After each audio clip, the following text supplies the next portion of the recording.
Good evening, students. Class 10th Geography, Chapter 4 Agriculture. बच्चों, ये 5th part मैं आपके सामने ला रहा हूँ। अभी तक 4 डिफरेंट पार्ट्स में मैंने वीडियो बना करके अपलोड किया है। बच्चों, हमने मेजर क्रॉप्स टॉपिक में कुछ फूड क्रॉप्स को पढ़ा, उनके बारे में, उनका जो कैरेक्टरिस्टिक है, उनकी ग्रोइंग कंडीशंस के बारे में पढ़ा, फीचर्स के बारे में। अब हम लोग फूड क्रॉप्स ही पढ़ेंगे, लेकिन अदर देन ग्रेन्स, यानी अनाज वगैरह को छोड़ करके उसके अलावा कुछ जो खाद्य फसलें होती हैं उनके बारे में पढ़ेंगे।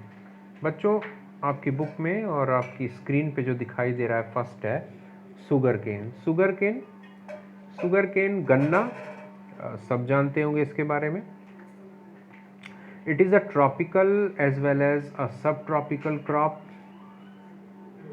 ये ट्रॉपिकल और सब ट्रॉपिकल क्रॉप है, यानी ट्रॉपिकल एरिया में भी इसकी अच्छी पैदावार होती है और सब ट्रॉपिकल एरिया में भी होती है।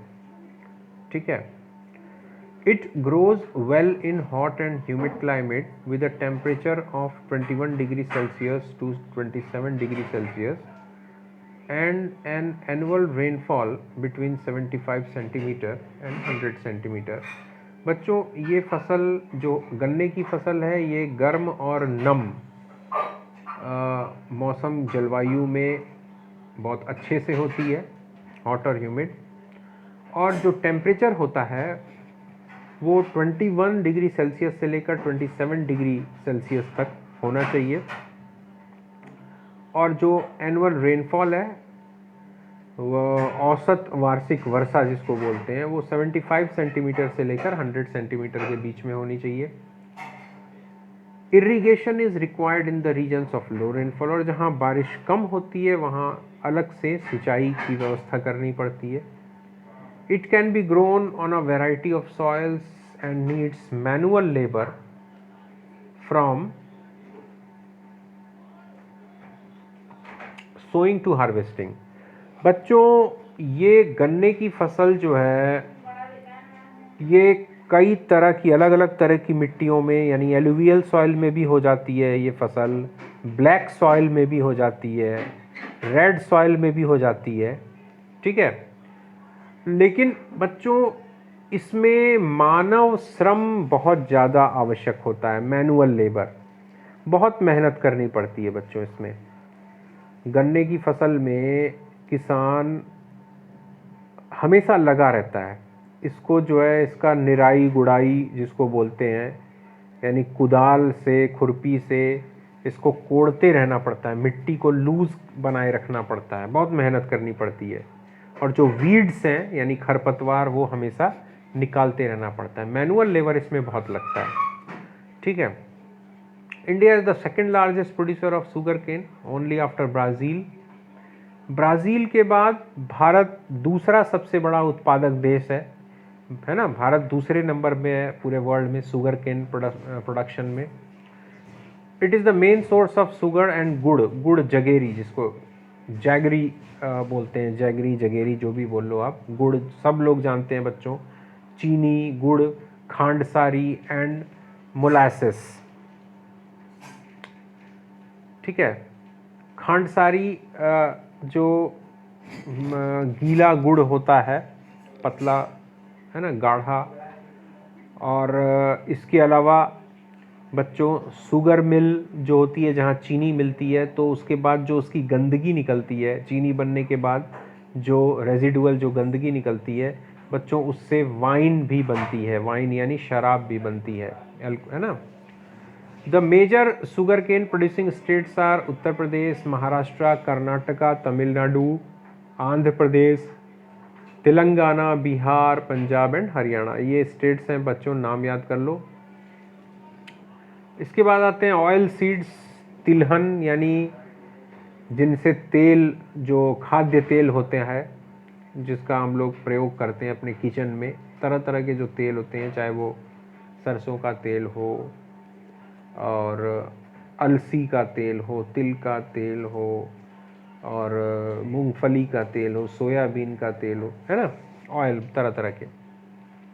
तो in 2016 India was the second largest producer of groundnut in the world after China. 2016 में बच्चों चाइना के बाद भारत दूसरे नंबर पे मूंगफली यानी ग्राउंड नट का उत्पादक देश था। In rapeseed production India was third largest producer in the world after Canada and China in 2016। और जो तिल उत्पादन है उसमें भी भारत जो है वो तीसरा सबसे ज़्यादा उत्पादन करने वाला देश कनाडा और चाइना के बाद। Different oilseeds are grown covering approximately 12% of the total cropped area of the country। बच्चों अलग अलग जो तेल वाली जो फसलें हैं उसमें टोटल जो भारत का टोटल क्रॉप्ड एरिया है, यानी कुल जो फसल लगती है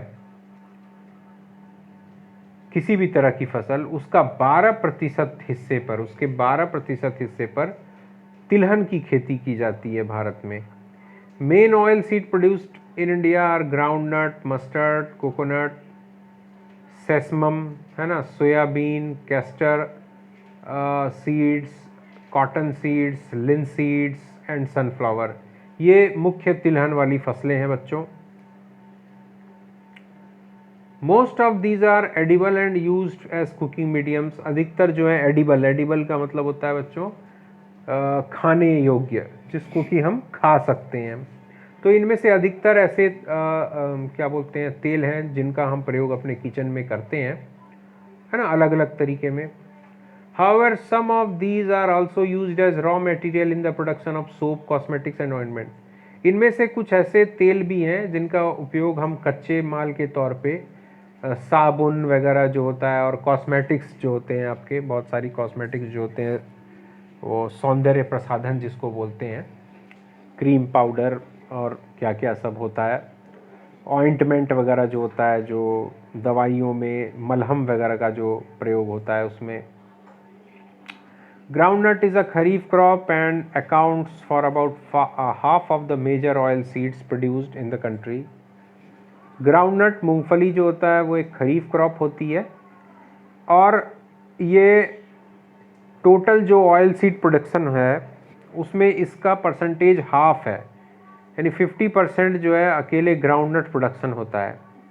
Gujarat was the largest producer of groundnut followed by Rajasthan and Andhra Pradesh.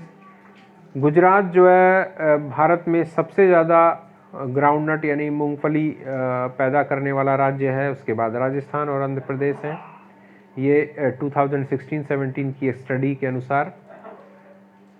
Linseed and mustard are rabi crops. Linseed और मस्टर्ड जो है वो रबी क्रॉप है। Sesamum is a kharif crop in north and rabi crop in south India. Sesamum जो है वो नॉर्थ इंडिया में एक खरीफ क्रॉप है और साउथ इंडिया में एक रबी क्रॉप है। Castor seed is grown both as rabi and kharif crop. और कैस्टर सीड जो है वो रबी और खरीफ दोनों में ही बोई जाती है। ठीक है, अब आते हैं बच्चों टी चाय पत्ती। चाय के बारे में सब लोग जानते हैं, किसी से छिपा हुआ नहीं है, भारत के हर घर में चाय बनती है। T cultivation is an example of plantation agriculture. बच्चों ये पहले भी हम लोग डिस्कस कर चुके हैं प्लांटेशन एग्रीकल्चर के बारे में। तो टी प्लांटेशन जो है वो एक प्लांटेशन एग्रीकल्चर का पार्ट है। It is also an important beverage crop introduce in India initially by the British. बच्चों ये एक बहुत महत्वपूर्ण पेय फसल है। बेवरेज यानी जो फसल हम लोग पीते हैं, चाय पत्ती हम खाते नहीं हैं, इसको हम पीते हैं। ठीक है, और इसकी शुरुआत अंग्रेज़ों ने हमारे देश में की थी। Today most of the tea plantations are owned by Indians. आज के डेट में जितना भी टी प्लांटेशन है, चाय के बागान हैं, उन सब के मालिक भारतीय हैं। पर आज़ादी से पहले ऐसा नहीं था। आज़ादी से पहले अधिकतर जो टी प्लांटेशन थे उन पर यूरोपीय लोगों का अधिकार था। The tea plant grows well in tropical and subtropical climates endowed with deep and fertile well-drained soil, rich in humus and organic matter. चाय का पौधा बच्चों ट्रॉपिकल और सब ट्रॉपिकल क्लाइमेट दोनों जगह होता है। मिट्टी डीप और फर्टाइल होनी चाहिए और वेल ड्रेन्ड होनी चाहिए, यानी बारिश लगातार होनी चाहिए। चाय का जो पौधा होता है उसको पानी की आवश्यकता लगातार होती है, यानी जहाँ पे लगातार हमेशा बारिश होती रहती है, साल भर रुक रुक के हमेशा बारिश जहाँ जिन इलाकों में होती है, तो बारिश तो होती रहनी चाहिए लेकिन पानी ज़मीन में लगना नहीं चाहिए, पानी इकट्ठा नहीं होना चाहिए, बहते रहे, है ना, ड्रेन आउट होता रहे पानी। तो इस तरह चाय का पौधा जो है वो सेफ रहेगा और काफ़ी अच्छा ग्रो करेगा। मिट्टी में ऑर्गेनिक मैटर, ह्यूमस वगैरह होना चाहिए, मैन्योर वगैरह होना चाहिए। T bushes require warm and moist Frost free climate all through the year. मतलब जो चाय का पौधा होता है बच्चों उसको वार्म यानी हल्का गर्म, मॉइस्ट यानी नम मौसम, यानी हवा में ह्यूमिडिटी होनी चाहिए। फ्रॉस्ट फ्री यानी ज़्यादा ठंड नहीं पड़नी चाहिए, पाला वगैरह नहीं पड़ना चाहिए, ठीक है, पूरे साल भर। Frequent showers evenly distributed over the year ensure continuous growth of tender leaves. बताया मैंने, फ्रीक्वेंट शॉवर यानी पूरे वर्ष भर हल्की हल्की बारिश होते रहने चाहिए। हल्की हल्की बारिश से क्या होता है बच्चों, चाय के पौधे में नई नई पत्तियां निकलती रहती हैं और वही जो नई नई पत्तियां होती हैं उन्हीं को तोड़ा जाता है, उन्हीं को तोड़ करके सुखाया जाता है, तब वो चाय बनती है, ठीक है। तो बारिश होने से, लगातार बारिश होने से क्या होता है, नई नई पत्तियां निकलती रहती हैं, तो इसलिए बारिश होना बहुत ज़रूरी है। T is labour intensive industry. बच्चों ये चाय टी प्लांटेशन है ना, इसमें श्रमिकों की, मज़दूरों की बहुत आवश्यकता होती है क्योंकि पत्तियां तोड़ना रहता है। ये जैसा कि तुम लोग देखो, ये इस फोटो में देख रहे हो कि देखो महिलाएं जो हैं, जो टेंडर लीव्स हैं, चाय पत्ती की जो नई नई जो पत्तियां आई हैं उनको तोड़ रही हैं और पीछे जो टोकरी है उसमें डाल रही हैं। तो ये जो है काफ़ी इसमें मानव श्रम लगता है ना। It requires abundant cheap and skilled labour. इसमें जो है सस्ता श्रम यानी ज़्यादा मजदूरी ना देनी पड़े, है ना, और स्किल्ड लेबर चाहिए जिनको ये पत्तियां तोड़ना आता हो, है ना। Tea is processed within the tea garden to restore this freshness. बच्चों चाय की जो पत्तियां होती हैं, चाय के पौधे की जो टेंडर लीव्स होती हैं, नरम नरम जो नई नई पत्तियां होती हैं, उनको तोड़ा जाता है। तोड़ने के बाद बच्चों उसको वहीं बागान में ही एक तरफ उसकी एक प्रोसेसिंग यूनिट होती है, मशीनों के द्वारा बच्चों उसको प्रोसेस किया जाता है, यानी सुखाया जाता है, ठीक है। उसको कहीं ले नहीं जाते, वहीं सुखाया जाता है ताकि उसकी जो ताजगी है वो बनी रहे, ठीक है। उसका ट्रांसपोर्टेशन, चाय पत्ती का ट्रांसपोर्टेशन फिर वहाँ से सुखाने के बाद, पैकेजिंग करने के बाद किया जाता है। Major tea producing states are Assam hills of Darjeeling and Jalpaiguri district, West Bengal, Tamil Nadu and Kerala. Apart from these, Himachal Pradesh, Uttarakhand, Meghalaya, Andhra Pradesh and Tripura are also tea producing states in the country. ठीक है, मुख्य रूप से जो अपर आसाम है, आसाम का ऊपरी इलाका, और वेस्ट बंगाल में आपका दार्जिलिंग और जलपाईगुड़ी जो डिस्ट्रिक्ट हैं, दार्जिलिंग वगैरह आपका हिल स्टेशन भी है, ठीक है। इसके अलावा तमिलनाडु और केरला, तमिलनाडु केरला में नीलगिरी का जो इलाका है वहाँ पर चाय की खेती बहुत अच्छी होती है। और इसके अलावा जो राज्य लिखे हुए हैं उनको आप पढ़ लेना। और इन 2016 India was the second largest producer of T after China.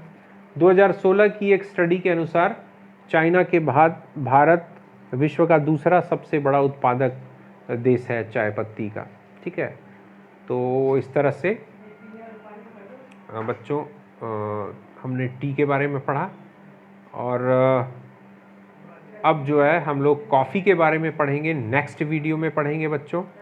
आज के लिए सिर्फ इतना ही, and thank you for watching my video.